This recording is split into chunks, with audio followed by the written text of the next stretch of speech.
Fala galera do canal Fabiano Bandeira e da Placar aqui no YouTube, Bandeira na área. Infelizmente o Glorioso perdeu por 3-0 para o Flamengo. Vamos falar a respeito da partida ridícula, principalmente na segunda etapa por parte do Botafogo e, claro, comentar também a respeito do extracampo. Botafogo de David Ancelotti tinha muitos desfalques, mas tinha zagueiros para que pudessem ser escalados. O Barbosa pelo lado esquerdo, o Gabriel Silva poderia atuar pelo lado direito. Se o Gabriel Silva ainda não inspira confiança, David Ricardo, mesmo sendo canhoto, é zagueiro. O treinador optou por Marçal, lateral esquerdo, improvisado na zaga. O jogador já atuou bem na posição, mas ontem dois zagueiros estavam à disposição para que pudessem fazer a função. Então o Botafogo teve Léo Link no gol, Matheus Ponte na lateral direita, porque o Vitinho estava voltando do Japão, onde esteve com a seleção brasileira recentemente. Na zaga, Marçal, Alexander Barbosa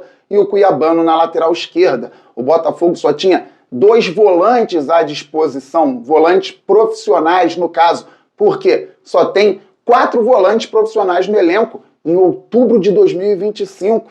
Alain e Marlon Freitas, que jogaram ontem, o Alain é um reserva no Botafogo atualmente, Danilo estava machucado e o Nilton estava suspenso. Quem diria que para a posição de volante, um time que quer brigar em cima precisa ter bastante gente qualificada, porque é uma posição de choque, uma posição de cartão. Então o Botafogo dificilmente brigaria por algo maior, tendo apenas 4 volantes profissionais no elenco em outubro. Jogaram Alain e Marlon Freitas, Savarino mais adiantado, pela direita, o Arthur como titular, centroavante Arthur Cabral e pelo lado esquerdo, Santiago Rodrigues, que vinha muito bem pelo lado direito, mas começou ontem pelo lado esquerdo do ataque, trabalhando também por dentro. O técnico David Ancelotti poderia ter optado por Marçal na lateral, Cuiabano um pouco mais adiantado, um zagueiro de origem ao lado do Barbosa, o Santiago pela direita vinha muito bem, poderia mais uma vez incomodar o adversário. E olha que o Santiago Rodrigues foi um dos melhores jogadores do Botafogo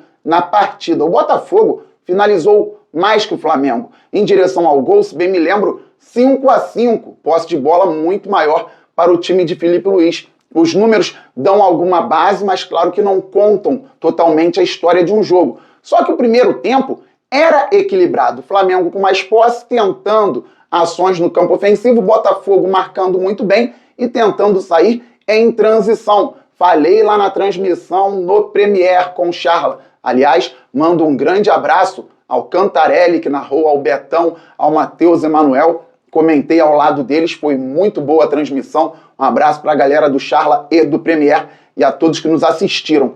Eu falei lá na transmissão que o Botafogo queria sair em transição.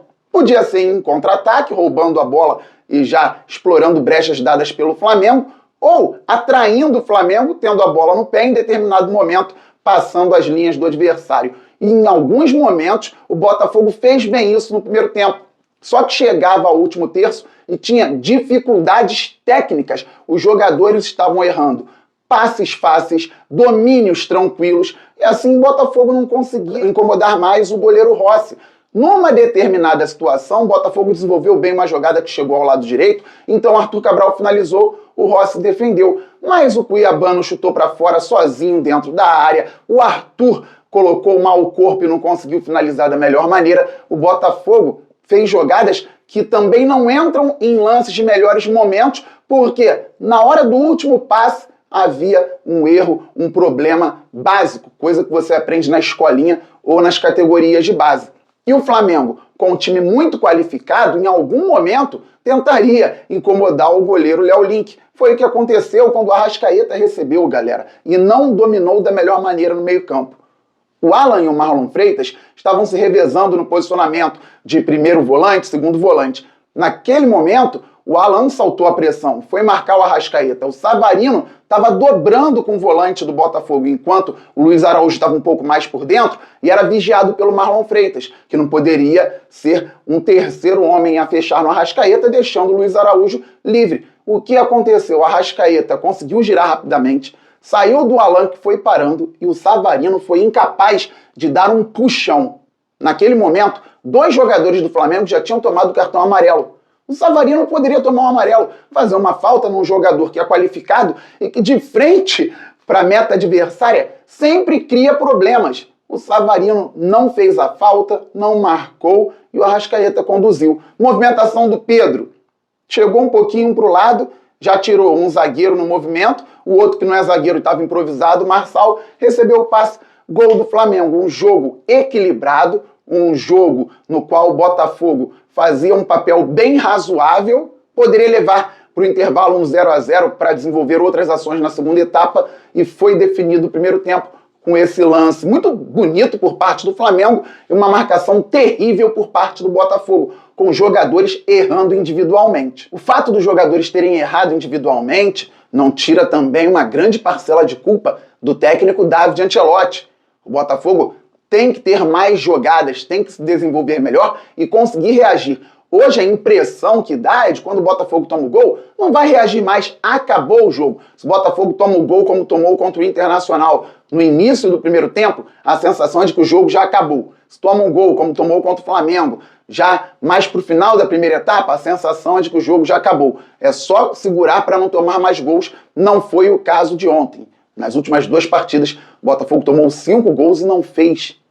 2-0 Inter lá no Beira-Rio, 3-0 Flamengo no Newton Santos. Passando também pela frouxidão do time até no momento de reclamar com a arbitragem, não estou falando a respeito de ontem, mas o árbitro que não deu um agarrão claríssimo do mercado no Arthur Cabral no jogo contra o Inter, quando o Botafogo perdia por 1-0, ontem estava apitando, ou seja, foi premiado, estava apitando Santos e Corinthians na Vila Belmiro. Sabe o que ele fez? Deu um pênalti em um agarrão dentro da área para o Santos quando foi chamado pelo VAR.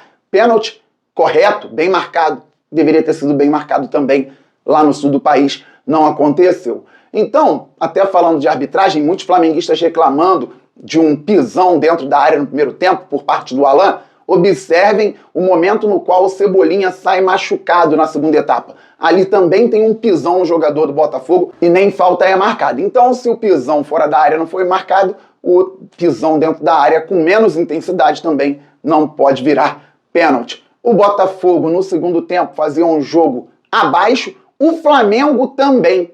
Isso irrita bastante. O jogo do Flamengo na segunda etapa não era bom, até que vieram as trocas. E o Botafogo já tinha trocado jogadores também. O Cris Ramos entrou no lugar do Arthur Cabral, que deveria ter empatado a partida. O David Ancelotti falou que o Arthur Cabral vem jogando com problemas físicos. Entrou no campo, vai ser cobrado. Num clássico contra o Flamengo, o time desenvolveu bem a jogada. O cruzamento veio por baixo. Daria tempo até para dominar e tirar de chapa no outro canto. Foi afoito o centroavante do Botafogo. Parte externa com o corpo virado para o outro lado. A bola indo quase lá na torcida do Flamengo no setor sul do estádio Newton Santos. Finalização ruim. Saiu logo depois, entrou o Cris Ramos. Depois entraram Joaquim Correia no lugar do Savarino. Jefinho no lugar do Arthur. Santiago foi para a direita, Jefinho para a esquerda. E o Botafogo ainda fazia uma partida abaixo.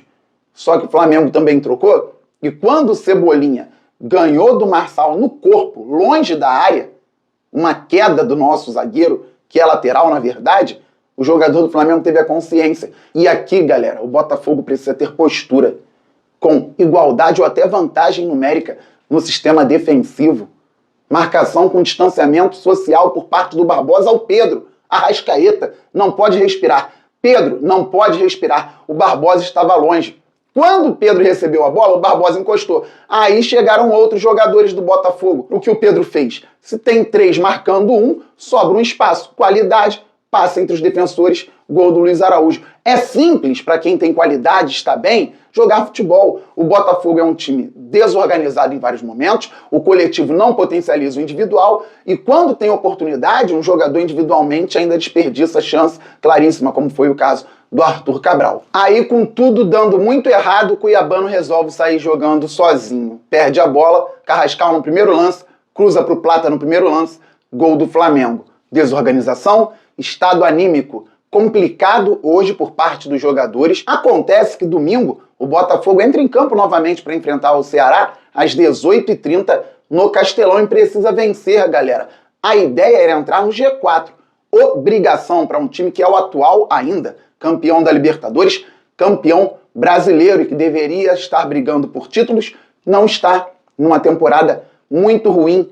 Então o Glorioso deveria estar no G4 Sabe o que aconteceu enquanto o Botafogo tomou de 3-0 pro Flamengo no Newton Santos? O Mirassol em casa fez 3-1 no Inter, foi a 49 pontos, está 6 à frente do Botafogo, ainda tem confronto direto lá em Mirassol. O Bahia enfrenta hoje o Vitória, clássico lá em Salvador, mas a equipe de Rogério Ceni tem o mesmo número de pontos que o Botafogo, até entrar em campo hoje, 2 jogos a menos. Vai ter um jogo a menos ainda após a partida de hoje, uma situação complicada. O Botafogo precisa começar a pensar em se segurar no G6. O Fluminense tem 2 jogos a menos, vai entrar em campo hoje contra o Juventude. Se ganhar, fica perto com um jogo a menos. O Marlon Freitas deu uma entrevista forte após a partida, falou sobre extracampo, falou sobre continuidade, só que infelizmente o ano foi mal planejado desde o início. Estamos em outubro, agora não dá mais para olhar, tem que garantir a vaga na Libertadores e cobrar.